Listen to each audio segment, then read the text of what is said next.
Paloma, hola Arati. Muy buenas tardes a todos y bienvenidos a este nuevo directo aquí en el perfil de Escuela de Atención en Formación Transpersonal. Muchísimas gracias por uniros y bueno, hoy vamos a tener un directo con Paloma Cervera. Ella ya ha estado por aquí, ya la conocéis. Ella es psicóloga transpersonal holística, también es experta en trauma y bueno, ahora nos contará su recorrido. Y hoy hemos traído una temática que queríamos presentaros, hablar de la ansiedad, del estrés y la somática en el cuerpo.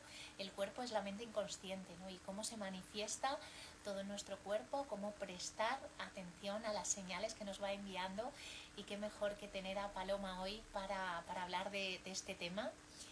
Y nada, desde aquí ya la voy a dar paso, que sé que está por aquí. Este directo también va a quedar grabado y si nos queréis hacer también alguna pregunta, pues desde aquí también invitaros a que os nos la dejéis aquí y yo estaré atenta también para poderla contestar.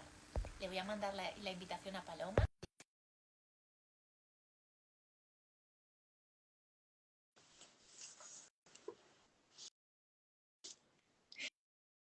Y también recordaros que el próximo miércoles tenemos consultorio transpersonal con Marley a las 8. Hola Paloma. Hola, No te a ver, veo. Ahora. ya, ahora. Bueno, ahora ya sí. Ahora ya Ahora sí. no te Ah, veo yo a bienvenida. ti. Qué bien. La verdad que me encanta tenerte aquí. Las veces que hemos compartido este espacio juntas, la verdad que ha sido una delicia tenerte. Y hoy nuevamente pues te doy las gracias, te doy la bienvenida. Y bueno, gracias porque hoy vamos a hablar de una temática en la que tú también conoces mucho, ¿no? De esa somática del cuerpo y de todo lo que la ansiedad, el estrés y un poco el ritmo de vida que tenemos en la actualidad nos trae. Pues sí, muchas gracias a ti, Sami, por esta oportunidad, ¿no? De volver a comentar todos estos temas que para mí son pues muy importantes, ¿no? Sí, porque tenemos un ritmo de vida, de estrés, de correr, de falta de parar, de falta de sentirnos. Es como estar en las obligaciones, en el día a día, y eso nos va causando una sobrecarga en el sistema nervioso. Nuestro sistema nervioso está diseñado para hacer frente a situaciones de estrés o de alarma, pero de forma puntual, no de forma tan continuada, tan prolongada. Entonces llega un momento en que se colapsa y ese estrés crónico desemboca en enfermedad y desemboca en muchos síntomas, ¿no? En fatiga crónica, en dolores generalizados, como por ejemplo la fibromialgia, o en depresiones, en muchos temas, ¿no? Y bueno, lo que necesitamos es parar, poder reconectar con nosotros mismos y bueno, no sé si quieres que explique un poquito más eh, a nivel, digamos, anatómico, de cómo funciona el cerebro, de cómo funciona el sistema nervioso autónomo, pues para que la gente tenga un poco de idea, ¿no? De cómo funcionamos y que realmente el impacto que eso puede tener en nuestro día a día y en esa repercusión en el cuerpo, ¿no? Me parece muy interesante porque sí que es verdad que notamos que en ese estado de alarma, ¿no? De reactividad continua, ¿no? De estar todo el rato alerta, al final también el cuerpo se intoxica muchas veces, ¿no? De esos niveles de estrés y también pues la sangre, ¿no? Entonces todo eso que nos vas a contar ahora creo que nos puede también aclarar mucho, ¿no? En cómo nos estamos viviendo, ¿no? Pues sí, mira, hay como dos partes, ¿no? La parte de cómo el funcionamiento en el sistema nervioso autónomo, o sea, cómo el estrés incide en el sistema nervioso autónomo, y luego cómo esa repercusión influye o reorganiza o cambia todo el tema a nivel de nuestro cerebro, ¿no? El sistema nervioso central, ¿no? Y entonces, bueno, saber que en el sistema nervioso autónomo hay como dos grandes apartados, como es el simpático y el parasimpático, que la mayoría de la gente ya ha escuchado. Pero con la teoría de polivagal de Porges, él descubrió que dentro del sistema parasimpático había como dos ramas, una rama dorsal, que es mucho más antigua, y una rama ventral que ha aparecido mucho más recientemente en la evolución, ¿no? La rama del parasimpático dorsal apareció hace como unos 500 millones de años. La rama simpática apareció como hace unos 300 millones de años y la parte del parasimpático ventral solamente hace unos 80 millones de años. Y eso está relacionado con las diferentes partes de nuestro cerebro. De hecho, McLean hablaba de los tres cerebros, ¿no? El paleocerebro, que es el cerebro más antiguo, que se corresponde con el cerebro reptiliano, que se encarga de las funciones básicas de supervivencia. Entonces, pues como puede ser el control de temperatura, el control de la respiración, todo ese tipo de funciones básicas. Y lo que ahí es importante es la sensopercepción, es decir, el sentirse a nivel de sensaciones, no a nivel de teorías, pensamientos ni nada de eso, sino realmente en estar en contacto en las situaciones, cómo eso impacta en mi cuerpo. Y eso tiene que ver porque hay un concepto en la teoría polivagal muy interesante, que es el concepto de neurocepción. ¿Qué quiere decir eso?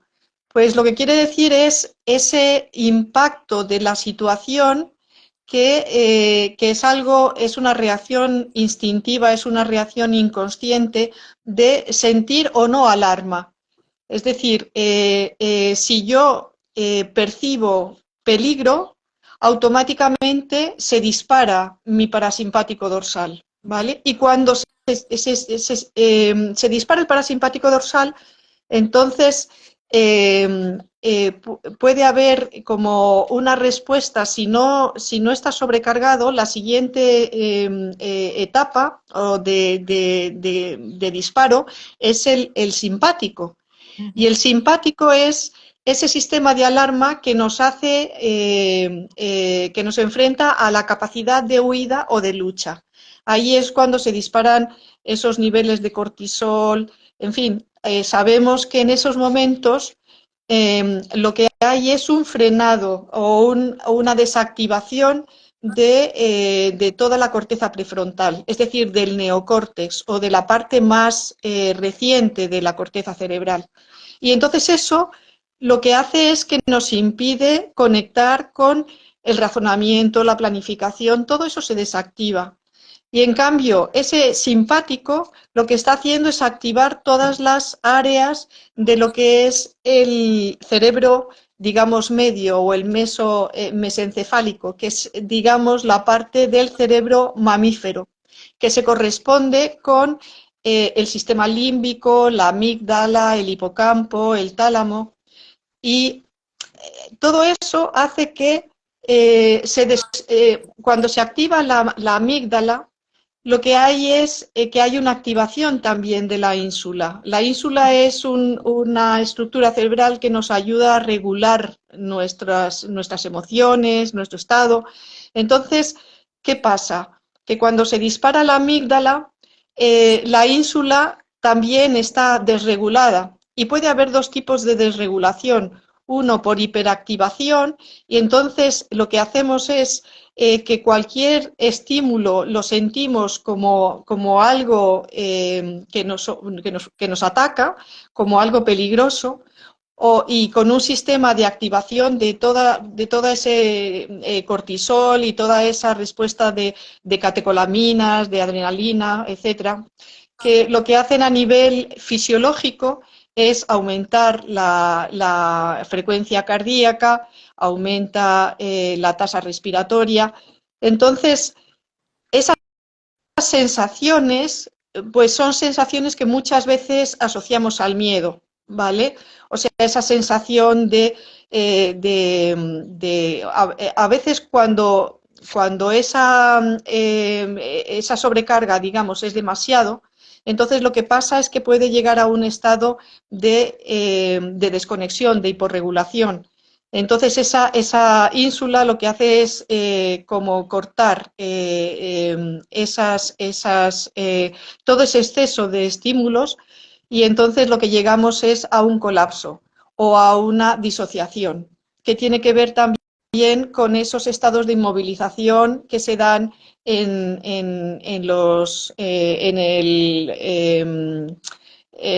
el sistema animal. Por ejemplo, pues lo podemos ver cuando hay un ataque de un depredador a un pues yo que sé, a un corzo o a cualquier animal, ¿no? En ese mismo momento, cuando el animal ya ve que no puede escapar y que no hay ninguna posibilidad, su única posibilidad es la inmovilización. Y a veces eso le sirve, porque el depredador se puede ver desviado su atención en otra cosa y a lo mejor lo deja como pensando que está seguro y luego cuando vuelve a por la presa, esa presa ya se ha escapado, ¿no? Entonces, son temas del comportamiento animal pues muy interesantes, ¿no? Y también lo interesante aquí es eso, que el sistema nervioso central, lo que es la parte del neocórtex, la parte de esa relación entre personas, de empatía, de corregulación, de todo eso, realmente no se puede dar porque están activados los circuitos inferiores. Cuando llegamos a un estado de calma o de seguridad, entonces es cuando se puede ya llegar a ese estado de conexión con esa parte de vagal ventral, que es la parte que tiene que ver con esa corregulación entre mamíferos o esa parte más de empatía y también la corteza cerebral ahí sí que puede estar también activada y entonces podemos hacernos cargo de lo que nos dicen. Hemos visto, por ejemplo, que cuando nos dan una noticia muy impactante, pues yo que sé, que nuestro hijo ha tenido un accidente o algo así, pues muchas veces nos hemos dado cuenta de que todo lo demás que nos han dicho, nos han contado acerca de eso, no hemos sido capaces de enterarnos, de elaborarnos. ¿Por qué? Porque estábamos demasiado activados con toda ese sistema de alarma y entonces ahí hay una desconexión del sistema nervioso central. Y entonces no es que no queramos entender, es que no podemos entender. Cuando entendemos que el sistema nervioso autónomo funciona de una manera independiente y que si estamos y nos sentimos en peligro con esa neurocepción, ahí la corteza cerebral está desactivada porque está activada toda la parte de alarma. Entonces necesitamos estar seguros, calmados, para poder hacernos cargo de todas esas funciones superiores. Y luego otra cosa también muy interesante es el hipocampo, que es esa otra parte del sistema límbico que se activa cuando hay ese sistema de alarma, pues ese hipocampo es el que normalmente guarda nuestras memorias. Entonces lo que pasa es que también hay una desregulación de ese hipocampo y puede haber un trastorno en la recuperación de memorias y puede haber una distorsión en esa recuperación de memorias. Y por eso las memorias no son nunca tan fiables, sobre todo cuando estamos en situaciones de estrés, porque hay esa distorsión o esa alteración a nivel del hipocampo. Fíjate, Paloma, ahora somos una sociedad sobreestimulada con un montón de impactos que nos impiden tener la atención focalizada, tener como esa claridad, pero esto también lo estamos trasladando también a los niños, ¿no? Que también están sobreestimulados todo el tiempo, ¿no? Y entonces, ¿cómo poder, a través también de la atención, que la atención también la trabajamos mucho en el máster de psicología transpersonal, ¿no? En el aquí y en el ahora, cómo desde esa mirada observadora, de autoconocimiento, ¿no? Poder atender a nuestro cuerpo y saber que estamos en esos estados, ¿no? Tanto los padres como los niños, porque yo lo veo también y al final es algo que es muy general, ¿no? Vivir en esa desconexión.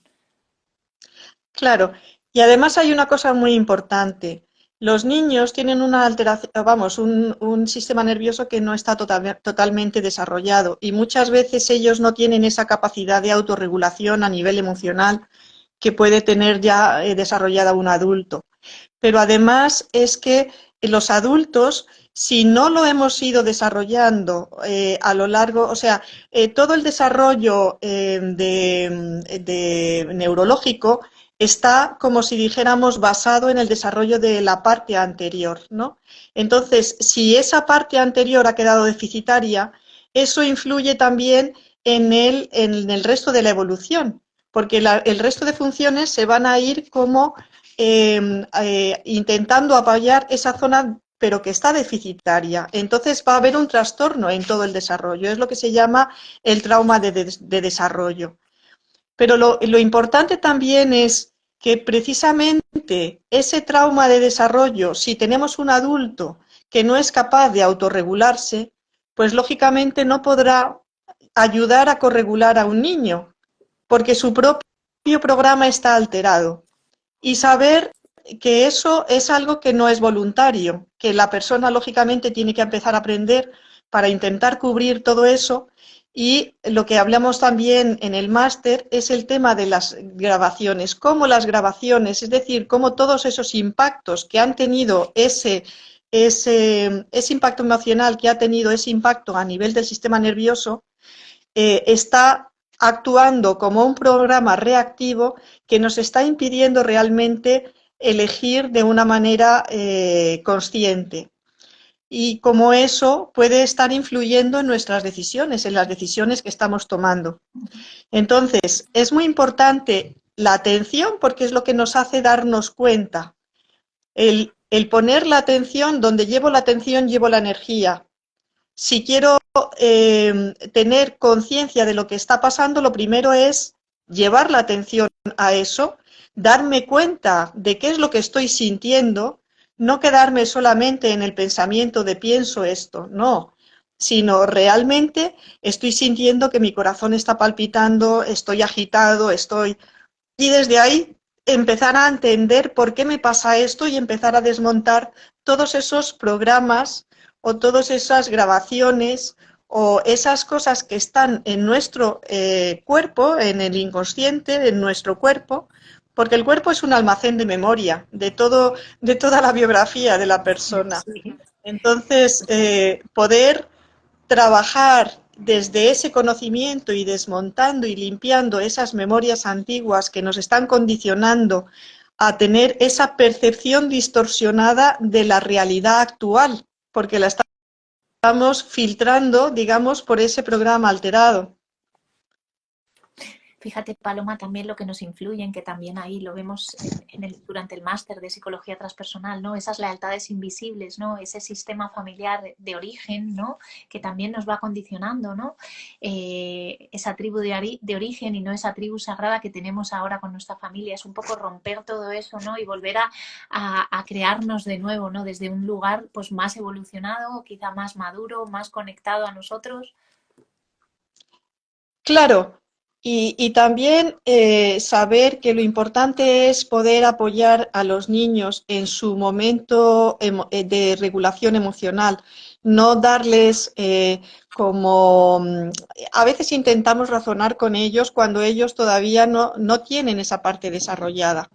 Lo que necesitamos es poderlos apoyar en su manifestación de emoción, en apoyarles, en enseñarles cómo hacerlo y en ayudarles a regularse con nuestra corregulación. Pero lo primero es la calma del adulto, la calma y el centrado del adulto, porque si el adulto está en una reacción y le grita al niño, pues ahí lógicamente pues no se consigue nada, ¿no? Realmente necesitamos primero entendernos nosotros, limpiar nuestro bagaje de cosas antiguas y que a veces incluso nos están influenciando cosas de personas que no hemos conocido. Y eso tampoco está, digamos, en el conocimiento de la gente en general, ¿no? Pero bueno, hay gente que no quiere creer eso y está bien, cada uno puede ir aprendiendo y experimentando las cosas en función de su propio proceso y no se puede forzar a nadie a que tenga un conocimiento o una formación o un desarrollo que no ha tenido, porque necesitamos ir haciendo nuestro proceso paso a paso, no se pueden no hay atajos en esto del crecimiento personal, no hay atajos. Mira, Paloma, una pregunta que también me surge. Por aquí podéis preguntar todas las personas también que estáis. Ahora hay índices elevados de estrés, de ansiedad, incluso de pérdida de memoria también en personas muy jóvenes, ¿no? Que tienen a lo mejor altos cargos, en directivos, en hombres también con un porcentaje. Acabo de estar con una persona que es psicóloga y me decía, tengo un mayor porcentaje de hombres que tienen mucha ansiedad y estrés y pérdida de memoria por la cantidad de información, ¿no? ¿Cómo podemos, qué pautas tú nos darías para un poco reducir todo y también tomar conciencia de que estamos pasando y viviendo ese proceso? Claro. A ver, una de las cosas más importantes es saber que necesitamos parar y que el parar no es una pérdida de tiempo. Yo me acuerdo cuando yo era joven que dice, estás perdiendo el tiempo cuando no estabas haciendo algo, ¿no? O sea, la educación es hacer, hacer, hacer, hacer, estudiar, ponernos las pilas de conocer esto, de conocer lo otro, pero necesitamos parar, estar en conexión con nosotros, con nuestro centro, porque si no, tenemos muchos datos a nivel de la cabeza, pero luego cuando hay un estrés, es lo que decía, hay una alteración de la memoria. Entonces, lógicamente, todo eso no lo vamos a recuperar. Es mucho más importante el parar, el poder respirar, el darnos tiempo y para detener un poquito lo que es lo que yo llamo la centrifugadora de la mente, ¿no? Esa mente rápida, conectada siempre con miles de datos, con miles de preocupaciones.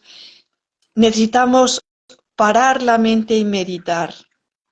El poder estar en contacto con el no pensar, pero en contacto con nuestras sensaciones, con nuestras emociones, con lo que estemos sintiendo, con nuestro cuerpo.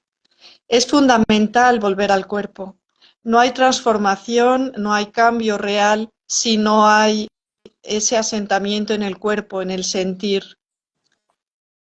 Y desde Hay ahí mucho, es desde donde podemos cambiar. hay mucho miedo también a dejarnos sentir, ¿verdad, Paloma? Claro, hay mucho miedo porque cuando, a ver, lo que muchas veces hemos sentido es, sobre todo en memorias antiguas, en memorias de niñez, en la que no teníamos esa capacidad, ¿no? Y que necesitábamos de un adulto para corregularnos. Y si ese adulto no estaba disponible, pues entonces no sabíamos qué hacer. Y ahí, pues, nos disociábamos muchas veces, ¿no? O es ese desconectar del cuerpo, porque eran sensaciones abrumadoras. Entonces, tenemos esa cosa de que si no sentimos es mucho mejor. Y entonces nos quedamos en el pensamiento, pero el pensamiento nos lleva a esa centrifugadora y a esa locura de ansiedad y de estrés, ¿no? Entonces, lo que necesitamos es podernos dar esos tiempos para ir pudiendo sentir y desmontar todas esas vivencias traumáticas que pudimos tener en algún momento y que están en el cuerpo, están en la memoria del cuerpo. Y eso en trauma, bueno, en Somatic Experiencing, que es un sistema de tratamiento del trauma en el cuerpo de Peter Levine, pues lo que se hace es ir lo que llaman titulando, que es quitando muy poquito a poco, con dosis muy pequeñitas, poquito a poco poder ir reviviendo eso, pero de una manera amable, para no volver a retraumatizar. No se trata de exponerse a algo que nos ha sobrepasado sin otras herramientas, porque eso nos vuelve a retraumatizar y aumenta todavía nuestro miedo a ponernos en contacto con ese sentir. Necesitamos ir sintiendo, pero de una manera muy titulada, muy progresiva, muy despacio, muy suave. Y si tenemos esa ayuda con alguna persona que tenga experiencia en eso, pues realmente nos lo hace más fácil, nos lo facilita. Y eso nos ayuda a ir desmontando todas esas memorias antiguas y a que nuestro cuerpo reaccione de otra manera, porque si no, nuestro cuerpo seguirá reaccionando de esa manera.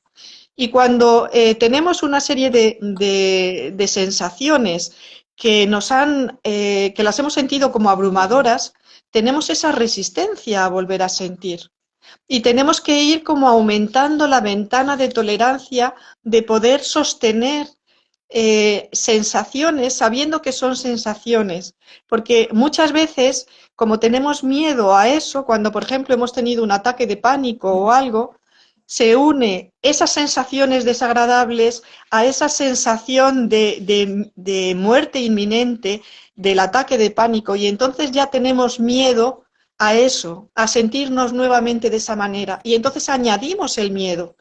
Y entonces ahí se forma un círculo vicioso que es, empiezo a sentir algo de activación, de desregulación y no sé cómo hacer con ello y entonces tengo miedo y entonces se activa otra vez todo el programa porque cuando tenemos esas sensaciones de alarma hay un disparo de las hormonas y eso es automático. Y entonces sentimos el corazón que está palpitando rápidamente y sentimos todas esas sensaciones, ¿no? A veces como de angustia y de incapacidad de respirar. Pero claro, si lo que necesitamos es ir desmontando eso de una manera muy suave y muy titulada. No se puede hacer todo de golpe, porque si no, lo que volveríamos otra vez al trauma y a aumentar una nueva carga. Fíjate, ahí también hablaríamos también de las reacciones automáticas, ¿no? Como al final el cuerpo reacciona de la misma manera en un episodio que vivimos a lo mejor de pequeñitos y cómo el cuerpo, incluso la temperatura, la corporalidad, cómo vuelve a esa misma sensación que vivió en ese pasado y cómo eso queda retenido también como dice Marley, como un grito pillado en el aire, ¿no? Y también nos impide, pues, esos bloqueos que quedan ahí en la memoria celular, pues tener más energía vital, porque cuando desbloqueamos ese trauma o esa grabación, empezamos a recuperar también la energía. Exacto, porque fíjate, Samantha, lo que tenemos es, por un lado, tenemos la energía de esto que me está activando, que me es desagradable, y entonces pongo toda esta capa encima de energía para contenerla, para que no se me desmadre. Entonces, fíjate, tengo toda esta energía ahí tirando, intentando salir, y toda esta otra capa de energía también tan potente que está reteniéndolo. Y eso, lógicamente, son nudos energéticos que están atrapando energía y que están quitándonos energía disponible vital. Y eso me parece que es como muy importante. Y saber que cuando vamos desanudando todos esos nudos, no solamente ya no tenemos esos nudos energéticos como madejas ahí que nos están apretando, sino que realmente tenemos mucha más energía vital disponible para nuestra vida y mucho más relajado también, porque no hay toda esa contención a nivel corporal. Ahí se puede incluso tener, o sea, es lo que llaman las corazas, ¿no? Las corazas energéticas de bloqueos en el cuerpo, de constricciones, de cosas que no nos dejan movernos libremente, ¿no? Y eso se manifiesta también en toda esa comunicación no verbal también de nuestro cuerpo, ¿verdad? Cómo está nuestro cuerpo, a lo mejor si están nuestros hombros, ¿no? Con esa protección. Sí, y además hay una cosa muy curiosa que es cómo o sea, hay una influencia del cuerpo a la mente y de la mente al cuerpo, en el sentido de que una postura puede llevar a una emoción y una emoción lleva a una actitud en el cuerpo. Entonces, por ejemplo, se han hecho estudios para ver la influencia de la postura en en las sensaciones, en las emociones, ¿no? Entonces, por ejemplo, una de los experimentos que se hizo fue el poner un ordenador en el suelo o ponerlo a una altura adecuada. Y entonces las personas tenían que responder al ordenador, unas agachadas y las otras como en una posición erguida, ¿no? Y entonces lo que se vio es, en ese experimento, es cómo el hecho de tener que agacharse, encogerse, eso producía una sensación en la persona de disminución de la fortaleza interna y les hacía ver las cosas de una manera como más negativa, digamos, o con menos potencia o menos energía o menos fuerza, ¿no? Y a la inversa, o sea, cómo un pensamiento puede influir sobre el cuerpo, ¿no? Y una persona que tiene miedo se encoge y hace ese tipo de posturas, ¿no? Es muy interesante. Fíjate también para nosotros, para las personas, ¿no? Y desde aquí, desde la escuela, los terapeutas, los coaches, las personas que acompañan a otros, ¿no? Cuando alguien entra, una persona que entra a tu consulta o a que tú le acompañes, también su manera en cómo entras a consulta, si entra más hacia adentro, más abierto a la vida, ¿no? Con una posición más erguida, ¿no? Como eso también es también información y nos puede decir mucho del estado que tiene esa persona al acudir. Claro, claro, sí, y además hay otra cosa que nos damos cuenta de muchas más cosas, o sea, nuestro sistema nervioso y nuestro sistema de detección perceptual se da cuenta de muchas más cosas que a nivel consciente.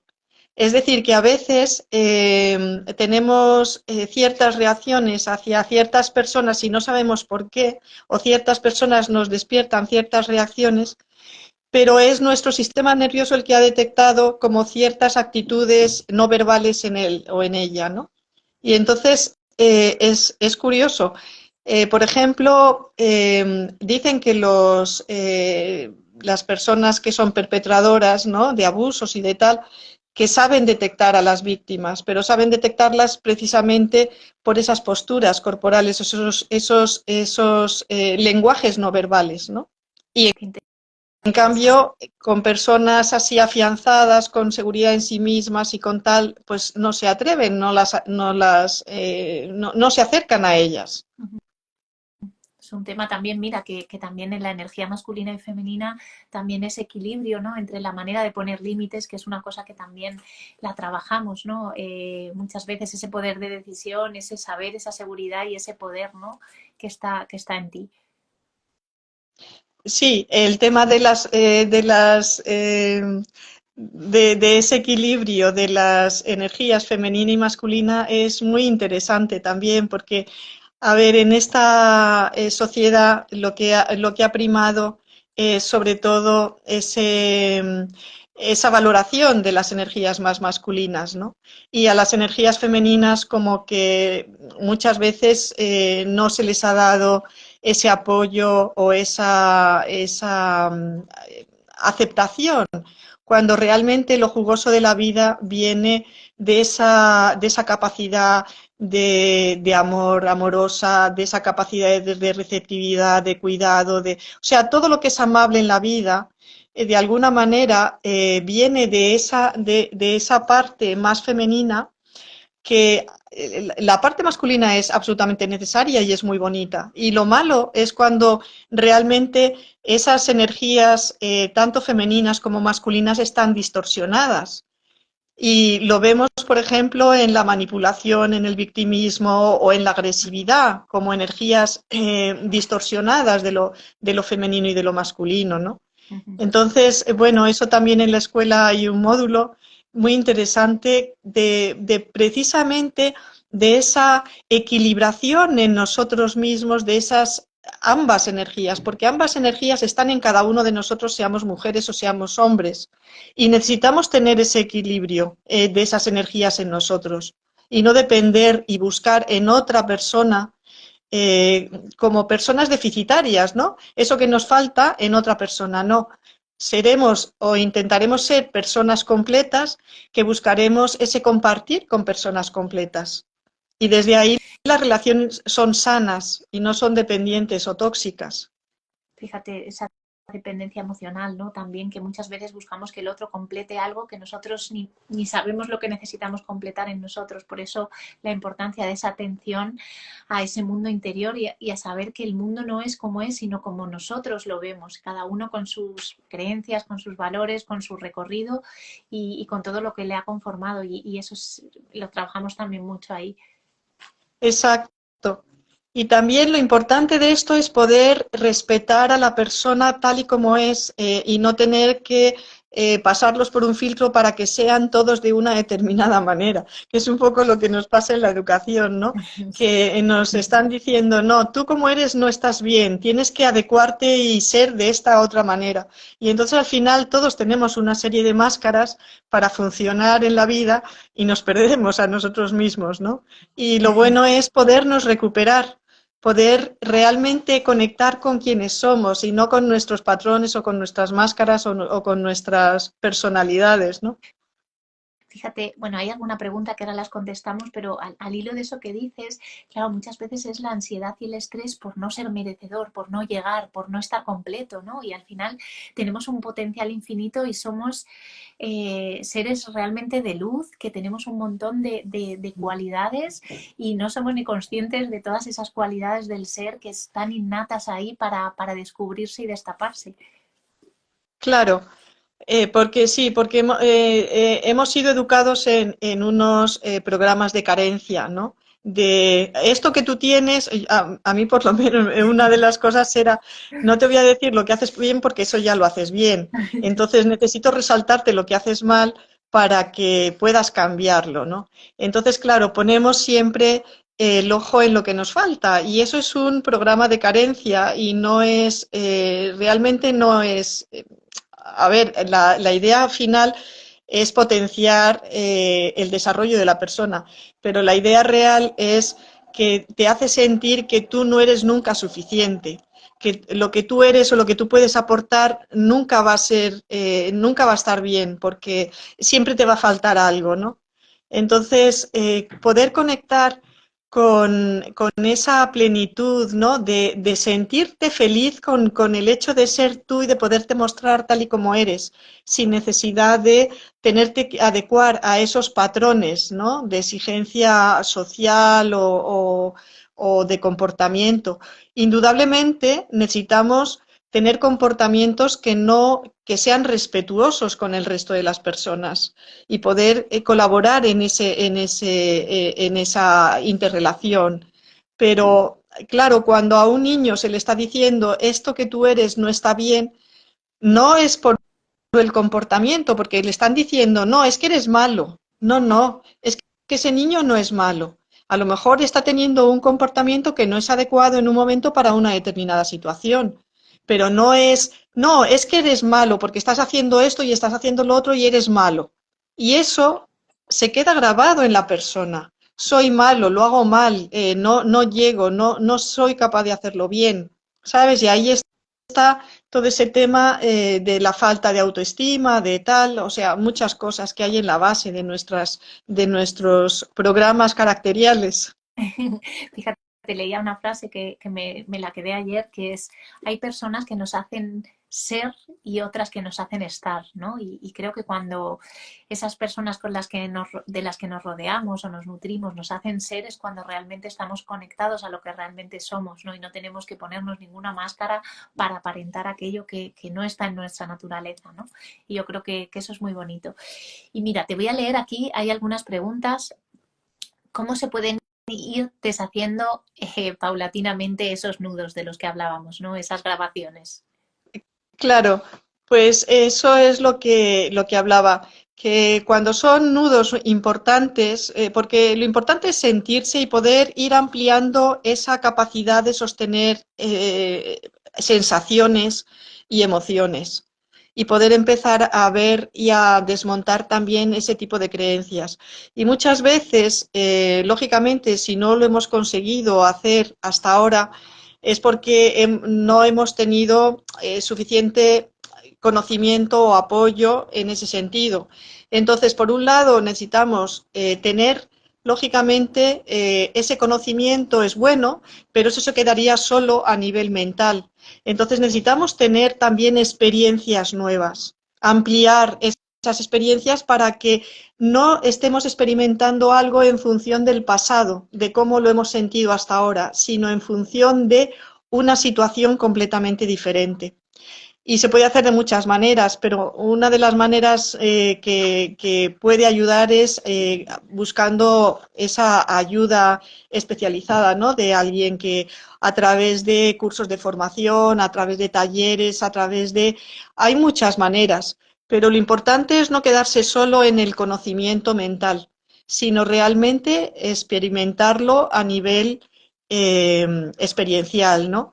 Y, por ejemplo, con el tema de las grabaciones, ahí es muy claro. Cuando tú en el máster, por ejemplo, hay un módulo que es el de las grabaciones y te enseñan a cómo funcionar con ellas, ¿no? Y tienes un antes y un después. Antes tienes un pasado con una reacción automática y con una memoria corporal. Y después tienes ese mismo pasado, pero con una experiencia corporal completamente distinta y con una integración completamente diferente. Y entonces ya no tienes ese patrón reactivo. Bueno, a veces cuando ese patrón ha estado mucho tiempo, necesitas como poner atención para darte cuenta de que es tu patrón y no caer otra vez en él.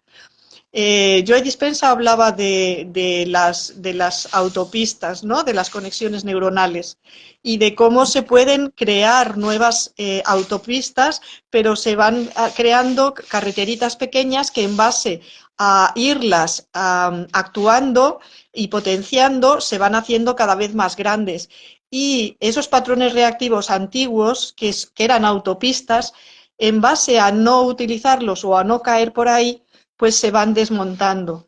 Hay un dicho en medicina que es la función crea el órgano. Y es verdad, es algo que si no funciona, ese órgano ya no es necesario. Entonces, esas conexiones neuronales se pierden y ya esas autopistas no se desorganizan y ya no son efectivas.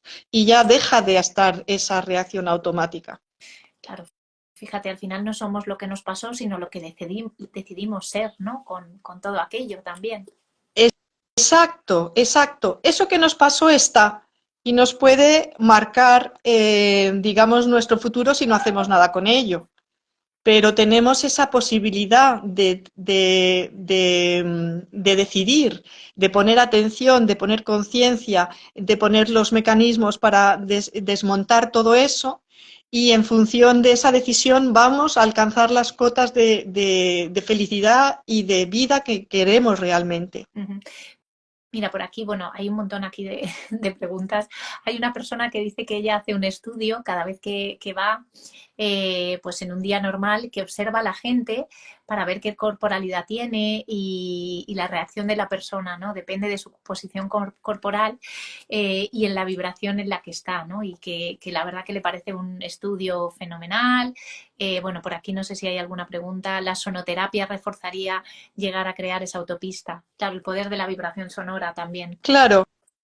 Sí, también en el máster hay un módulo que es del sonido y también es verdad que la vibración sonora, porque somos energía, entonces eso es energía que está organizada. Hay esa parte de información, energía, somatización en el cuerpo. Pero realmente podemos mover la energía y podemos mover la energía a través de la vibración, a través de las vibraciones sonoras y eso también tiene un efecto muy importante en el cuerpo. Y sí, efectivamente, si tenemos una visión de unas personas que tienen una postura en concreto, eso puede despertar reacciones, a veces automáticas, pero a veces también reacciones conscientes de las personas que lo ven. De decir, bueno, es esa persona pues yo qué sé, muchos hemos visto gente a lo mejor borracho por la calle y no te apetece acercarte a esa persona borracha porque dices, bueno, ahí no tiene sentido que te acerques porque realmente en ese momento esa persona, a no ser que esté tirado en el suelo y entonces lógicamente ya necesitas otro tipo de atención, ¿no? Pero si no, realmente no te vas a acercar a esa persona porque dices, es un momento de conciencia, ahora no es el más adecuado para poder atender ninguna otra cosa que le venga de fuera, ¿no? Totalmente. Mira, Sandra Villamizar ha hecho una pregunta antes, pero no la entendía yo muy bien. Dice, ¿me puedes repetir lo del ejemplo del accidente del hijo? ¿Por qué no aceptamos? No sé si es que hay un hijo que ha tenido un accidente y ella no acepta el accidente de ese hijo. No No sé sé si... tampoco a qué se refiere, porque yo creo que no he hablado, No, vamos, no, si he no, hablado de eso, recuérdamelo, porque no no, recuerdo yo. no, yo creo que tampoco. Entonces, bueno, si nos lo puede aclarar y si no, pues agradecerte muchísimo. Creo que hoy pues ha aportado muchísima información valiosa que esperamos que esta comunidad transpersonal les pueda ayudar. Y nada, desde aquí también, pues oye, agradecerte que siempre, la verdad que Paloma es un placer, tu mirada amorosa toda tu expertise, la verdad que es fantástico. Y también recordarles que vamos a tener el consultorio transpersonal con Marley la semana que viene, miércoles a las 8, y que el libro de Marley, El inconsciente cuántico, que estamos todos deseando leerlo, pues ya sale el 14 de marzo, ya está en algunas plataformas también digitales, pero que el 14 de marzo lo tendremos ya físicamente y la verdad que desde la escuela estamos muy ilusionados con ese nuevo libro.